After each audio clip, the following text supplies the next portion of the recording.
Our mid-morning edition of Arirang News. I'm Mark Broom. Let's start with a look at the day's headlines.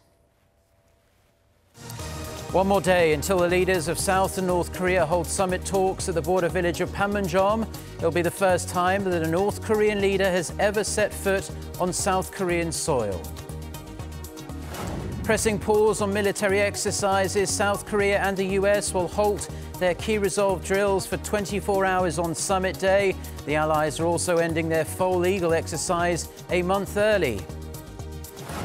Plus, good news on the economic front. South Korea's GDP rebounded more than 1% in the first quarter from the quarter before.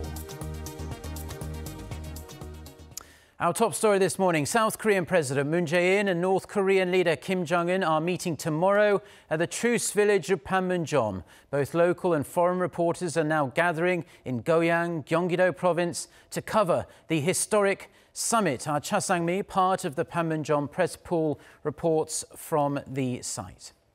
Hi, Mark. Yes, the long-awaited 2018 Inter-Korean Summit is now just one day away. I'm currently at the Korea International Exhibition Center in Goyang, which is serving as the main press center during the Inter-Korean Summit. This place is some 30 kilometers away from the truce village of Panmunjom, where the two leaders will meet on Friday. Some 2,500 local and foreign reporters will be covering the historic summit at the press center here, as well as at a smaller press room just 50 meters away from the Peace House in Panmunjom.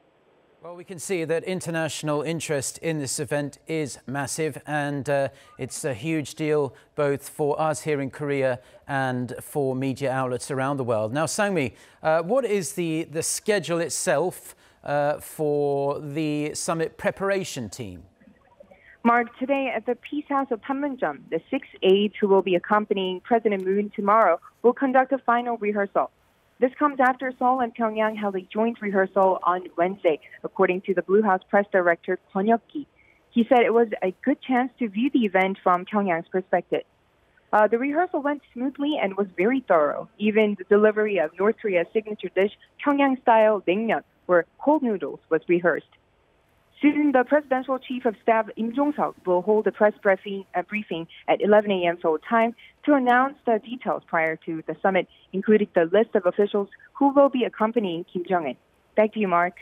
Well, thank you very much for that report, Sang-mi. We appreciate it and keep up the good work over the next few days. It's sure to be extremely busy. Now, only a day ahead of this big summit, the South Korean government has said that the South Korean armed forces will give North Korean leader Kim Jong-un a guard of honor as he enters the South as the first North Korean leader to do so for over 7 decades. We connect to our Park Ji-won to hear more on this historic matter. Ji-won. Good morning, Mark. South Korea's defense ministry announced Wednesday evening that North Korean leader Kim Jong-un will be presented with a guard of honor from the 3 branches of South Korea's armed forces when he crosses the border to the South Korean side at Panmunjom. However, the confined space at Panmunjom means that a full 300-member honor guard is impossible, so the size of the guard of honor will be reduced to about 150 members. The Defense Ministry says the Guard of Honor means to show the South Korean government's support for regaining mutual trust and reconciliation between both Koreas and for promoting peace on the Korean Peninsula and also hoping for the success of the 3rd Inter-Korean Summit. Well, it's going to be quite the sight to behold, and we hear the weather is going to be rather nice tomorrow as well, which is good news. Turning now to the drills then, the annual joint military drill Foal Eagle between South Korea and the United States. We hear that it is going to be wrapped up today. That's right, Mark. A military official told Arirang News this morning that the decision whether or not to end the exercise on Thursday will be decided at a meeting this morning between South Korean chair of the Joint Chiefs of Staff, General Chung Kyung-do, and his U.S. counterpart, General Vincent Brooks. But watchers say it's highly likely that they conclude to end the month-long exercise today after evaluating the exercise's achievements. The 4-week joint military exercise between South Korea and the U.S. kicked off on the first day of this month. And the computer-simulated key resolve exercise will also reportedly be temporarily halted on the day of the summit. That's all I have for now. I will update more in our later newscast. Back to you, Mark. Well, thank you very much, as always, to our Park Ji-won for her fine reporting there. Now, officials from South and North Korea could be working under the same roof, as President Moon Jae-in will suggest setting up a permanent liaison office between the two Koreas at Panmunjom. The South Korean leader aims to utilize this opportunity to set up regular summits between the South and North. Kim Hyo-sun tells us more. President Moon Jae-in is expected to propose establishing a permanent joint liaison office between the two Koreas at Panmunjom when he meets with North Korean leader Kim Jong-un on Friday. While the issue has been discussed at high-level talks since late March, it's not yet certain whether the North will agree. Negotiations have been carried out ahead of the summit, but most of the agreement will be finalized when the two leaders meet and talk.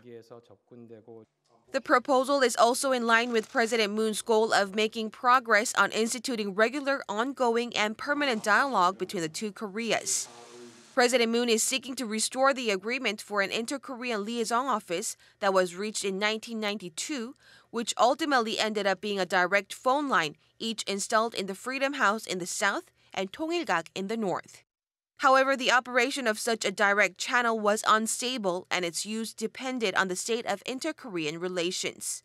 A senior Blue House official explained that the plan seeks to set up a joint office and then build reciprocal liaison offices in both Seoul and Pyongyang. Kim Hyo-sun, Arirang News. Now, South Korea's top security advisor has made a surprise visit to Washington to meet with his US counterpart John Bolton. The two agreed to continue close cooperation to ultimately establish lasting peace on the Korean peninsula. Hwang Ho-jun reports. Ahead of the historic cross-border summit, South Korea and the U.S. agreed to continue working closely together to ensure their respective summits with North Korea are successful.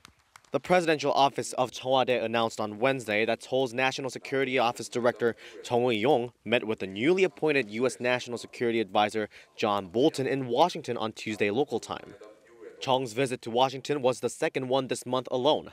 His meeting with Bolton took about an hour as they exchanged their views on the upcoming summits and pledged to continue close bilateral cooperation and communication. Chung and Bolton agreed that President Moon and President Trump will hold a telephone conversation immediately after the Inter-Korean summit and discuss the summit's outcomes. And apparently, there will be more than just a phone call. We can expect the leaders of Seoul and Washington to speak face-to-face soon after. Chung and Bolton have also agreed to push for a meeting between the two presidents before the US-North Korea summit. President Trump has said his meeting with North Korean leader Kim Jong-un will likely take place in May or early June.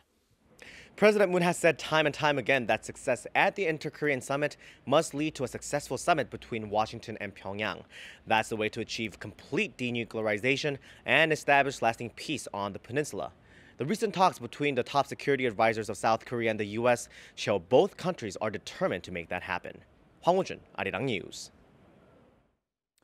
The United States has made it clear that there's no phased compensation for negotiations with North Korea on its denuclearization. National Security Council staff at the White House said there will be no concessions to the North, stressing that Washington should not repeat the mistakes of previous administrations.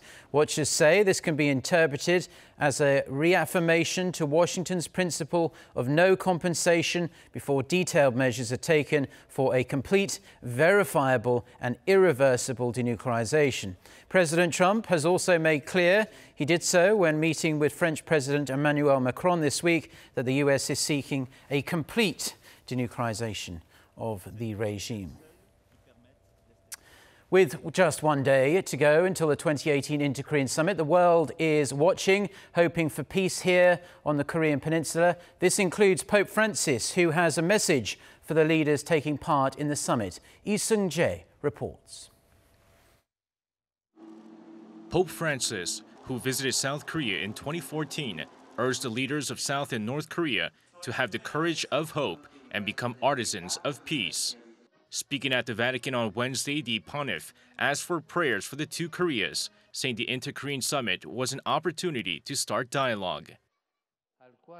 On Friday, April 27th, in Panmunjom, there will be an Inter-Korean summit to be attended by the leaders of the two Koreas, Mr. Moon Jae-in and Mr. Kim Jong-un. This meeting will be a good opportunity to start a transparent dialogue and a concrete path of reconciliation and newfound fraternity in order to secure peace in the Korean Peninsula and in the whole world. Addressing tens of thousands of people at his weekly general audience, Pope Francis called for a transparent dialogue between the two Koreas, urging the two leaders at the first Inter-Korean summit in more than a decade to act with courage to foster regional and world peace. He also expressed his personal prayer to the Korean people who want peace, adding that the Holy See supports every useful and sincere initiative to build a better future. To the Korean people who ardently desire peace, I assure my personal prayer and the closeness of the whole Church. The Holy See accompanies, supports and encourages every useful and sincere initiative to build a better future in the name of meeting and friendship among peoples. No matter their religion or beliefs, the world watches on as the Inter-Korean summit may be the focal point in the future North Korea-US summit and for peace on the Korean Peninsula. Lee Seung-jae, Arirang News. Now, the agenda for the historic Inter-Korean summit meeting started out rather vague, but it's becoming more and more specific as we near the big day. Helping us delve deeper into what could be included in a post-summit agreement is our Oh Jang-hee.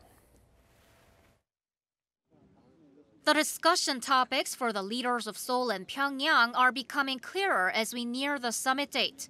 Back in mid-March, South Korea's Summit Preparation Committee started its work with 3 major areas in mind. We decided to focus on the denuclearization of the Korean Peninsula, creating a lasting peace with lower military tensions, and making a leap forward in inter-Korean relations. The most attention, of course, is on denuclearization.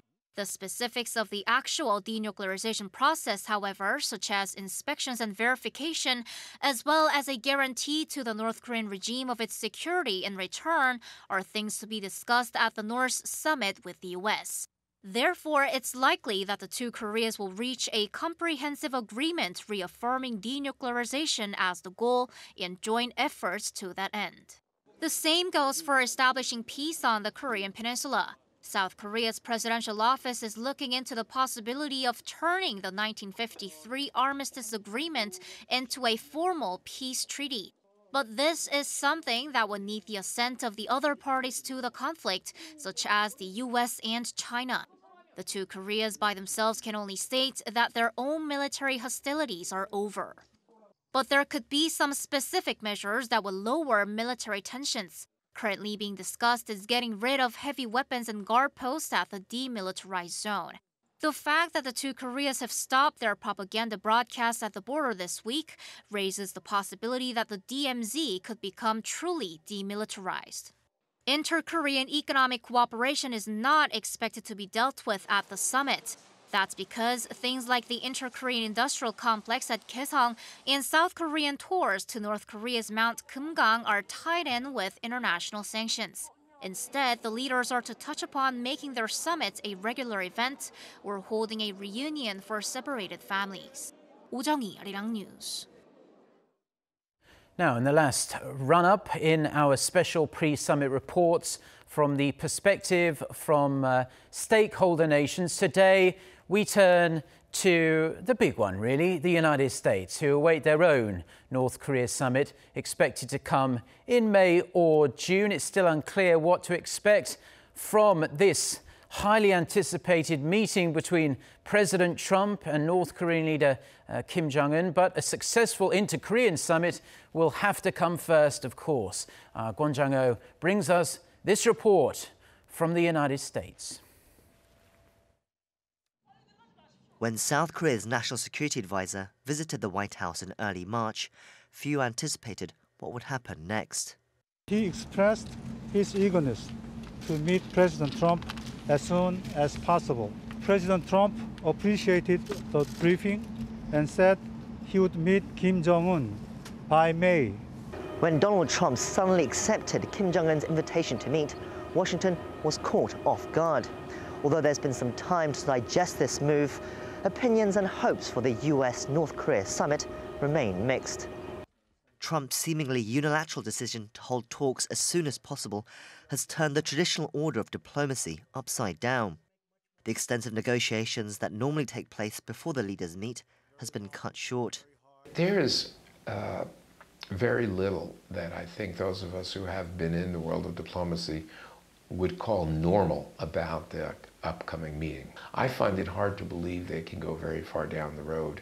They can, in substance, there may be general agreement, but general agreement in the past between the DPRK and USA hasn't been such a terrific idea. Without the details laid on and the verification and the monitoring laid on with those details. However, there are some who argue that it could prove to be the spark that moves things forward. It is the opposite pattern of the way that diplomatic negotiations are normally conducted. However, there is a tradition, especially in Asia, of sort of the big men getting together, having a cup of tea, sort of sorting things out and leaving the details to their subordinates. That's what I see from these two individuals. Everyone and their cousin would say do it the other way around. Have all the diplomats first, and the summit is the cherry on the top. You know, the summit between the two leaders comes last. On the other hand, we've been doing it that way for 65 years, and nothing has changed on the peninsula. For a successful meeting, experts agree that South Korea has a crucial role to play in its own summit with the North. One hopes that the South Koreans are able to make some progress in setting the stage for a U.S. DPRK discussion on denuclearization. And it would be great if there was a direct reference to denuclearization, you know, as part of what President Moon and Kim Jong-un are able to agree upon. The inter-Korean process is and needs to be central if we're going to get someplace. One of the things that I actually find most significant and hopefully encouraging about what's going on now is that the Republic of Korea has played such an important role as a catalyst and as a shaper. With so many uncertainties, expectations for the US-North Korea summit remain modest. But considering the tensions last year, North Korea watchers for now are breathing a sigh of relief and hoping it can pave the way for progress in the future. We don't want to be too optimistic here. It's not like tomorrow North Korea is going to denuclearize and open up to trade and we'll have peace on the peninsula, right? That's not going to happen. So don't set it up as that it's a goal. But can we move the needle in the direction of less conflict? Absolutely. At the very least, we want to move further away from the initiation of hostilities. If we can get through these two summits, we can get an improvement in the atmosphere and start a process, we would be doing very well. Kwon Jang-ho, Arirang News, Washington, D.C.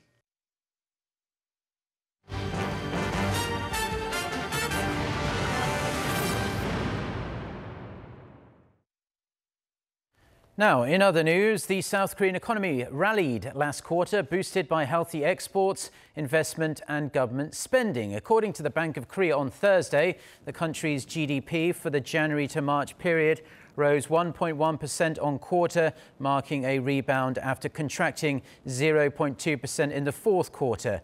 While strong exports led the return to expansion, growing over 4%. Private consumption growth remained rather sluggish, edging up just 0.6%. On a yearly basis, GDP was up 2.8%.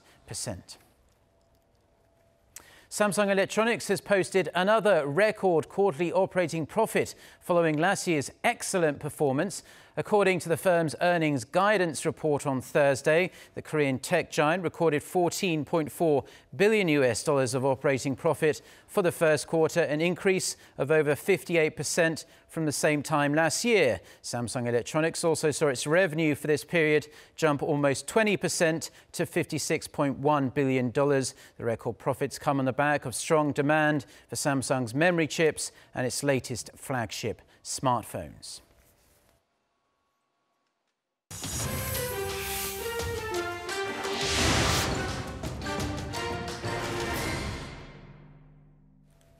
Now for a look at stories making headlines around the world, and international donors have pledged just under $4.5 billion in humanitarian aid for Syrians affected by the country's civil war. For more on this and other international news, let's turn, as we always do, to our Noah Adam. So Adam, the amount falls far short, around half, in fact, of the $8 billion the UN was looking for.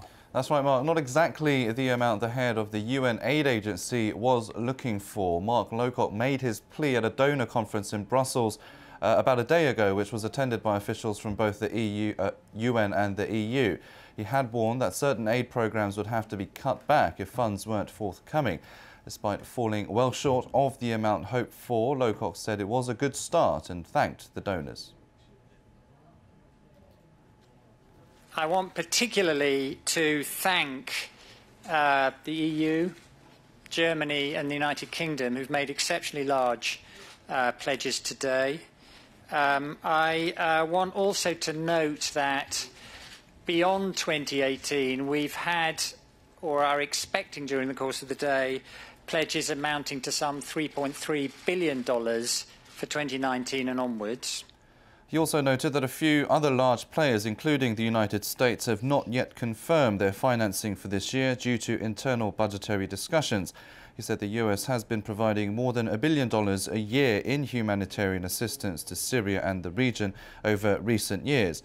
However, it remains to be seen if that will continue under the Trump administration, as there is still some confusion over Washington's stance on Syria. The UN aid agency is in desperate need to raise funds for the dire situation in the Middle Eastern nation, but has only managed to collect half of the money needed over the past couple of years. According to the UN, more than 6 million people are now internally displaced in Syria. More than 5 million have fled the country and 13 million are in need of aid.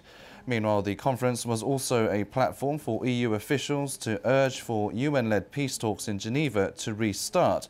The previous 8 rounds of talks aimed at ending the Syrian war have gained little steam. EU diplomatic chief Federica Mogherini once again urged Russia and Iran to pressure their ally Damascus to engage in the negotiations. In other news, French President Emmanuel Macron has taken aim at several of President Donald Trump's policies in a hard-hitting speech to both houses of the US Congress. During Wednesday's speech, Macron denounced nationalism and isolationism and urged America to engage more in global affairs. We can build the 21st century world order based on a new breed of multilateralism. This requires, more than ever, the United States' involvement, as your role was decisive for creating and safeguarding today's free world. The United States is the one who invented this multilateralism. You are the one now who has to help to preserve and reinvent it. Macron also raised issues with Trump's policies on global trade, Iran and global warming. He urged the US to rejoin the Paris Climate Accord, not to pull out of the Iran nuclear deal, and also to embrace free trade. Violent anti-government rallies in Nicaragua have left at least 34 people dead, up from a previously reported 27. A leading rights group in the country said Wednesday it found more bodies in Managua's state morgue of people previously reported missing, and also added people who had died of wounds sustained in the protest. The week-long demonstrations were initially sparked by President Daniel Ortega's pension reforms, which he later scrapped amid mounting pressure.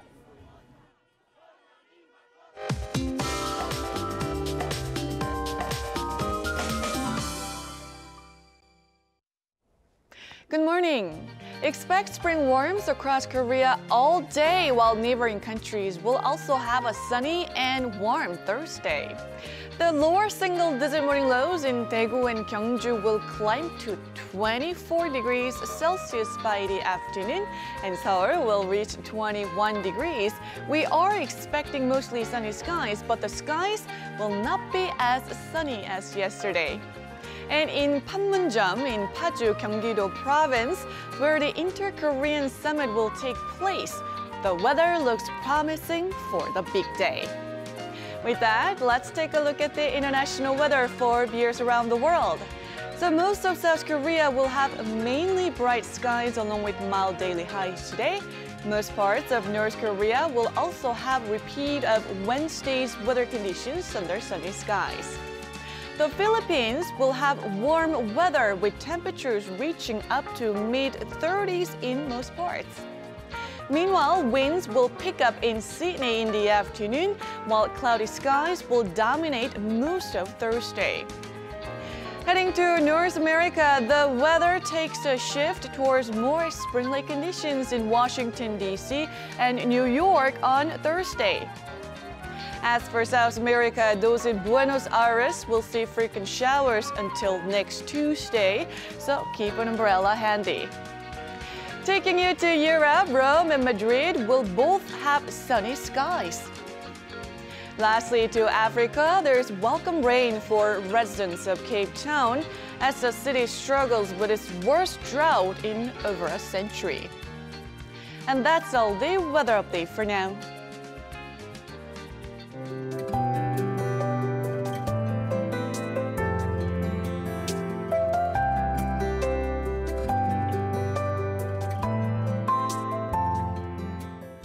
Well, that's where we're going to leave the news for now. Our next bulletin is coming up at noon Korea time. So until then, goodbye.